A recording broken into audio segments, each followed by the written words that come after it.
Hey guys, Anthony Sanders here. I'm the first base coach. I'm in charge of all the outfield and base running for this year. I'm out here in Tucson, Arizona, in my front of my yard with my three boys, Logan, Marcus, and Troy.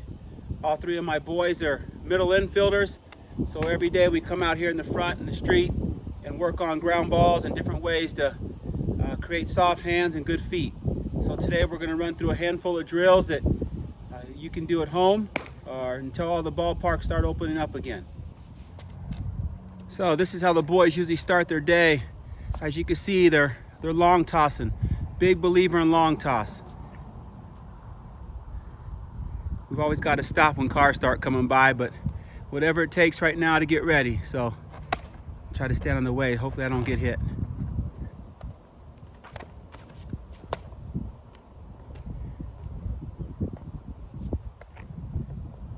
But a big believer in long toss. All you young kids out there trying to find ways to strengthen your arm, you can do it throwing softballs, throwing footballs, but big believer in really stretching it out and long tossing. When the boys are done long tossing, they bring it in close and they work on quick feet and quick hands. They make sure they have some momentum going wherever the ball takes them.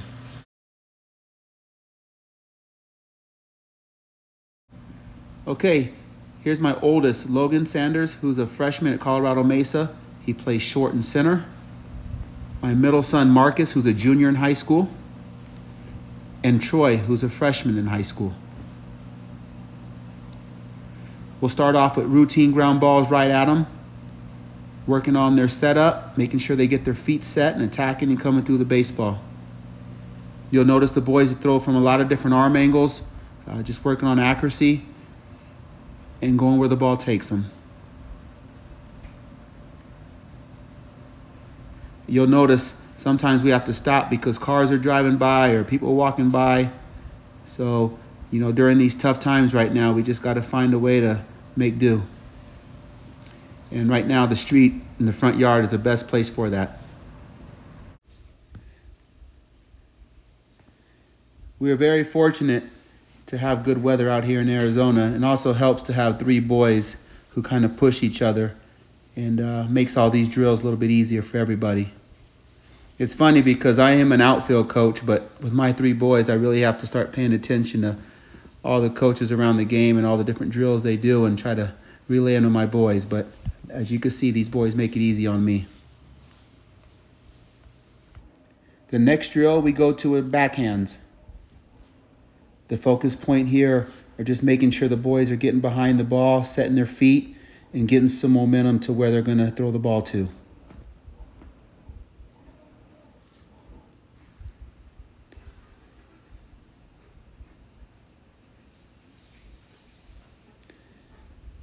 And again, I'm sitting here hitting fungos, and I got to make sure I keep the balls out of the rock so we're not slipping and sliding all around.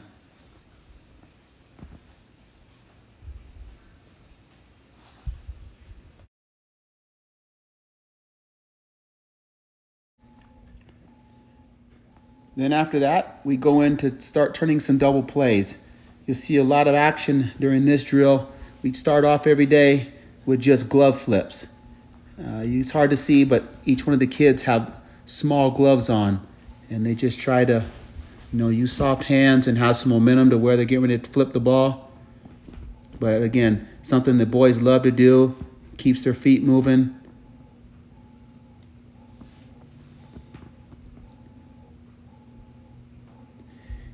And also at second base, they're really working on their footwork of, going to where the ball leads them.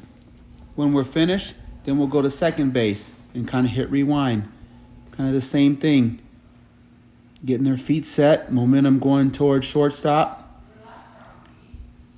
This one's kind of tough with not really having a second base where the shortstop's coming through with all the rocks in the middle of the street. But you get the idea.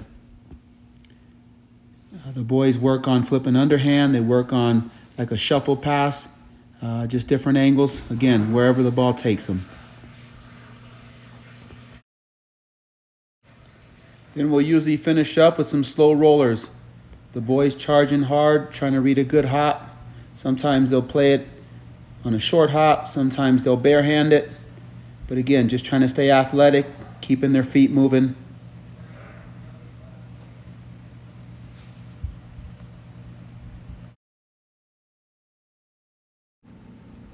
And finally, the last drill of the day, the boys have came up with a name called Pick It.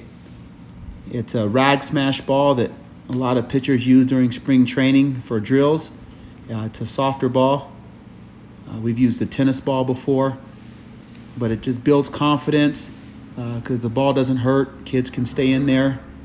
And we have elimination. Basically, if you miss one, you're out, and the last man standing wins. And we're usually doing this till the sun goes down. But it teaches, soft hands. You can see the kids getting their feet ready. But this is something the boys have been doing since Little League days.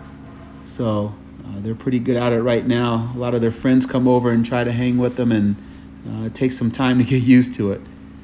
Then they'll make some fun out of it. As you can see, they'll catch it and act like they're getting ready to make the next play. Just call out different rules.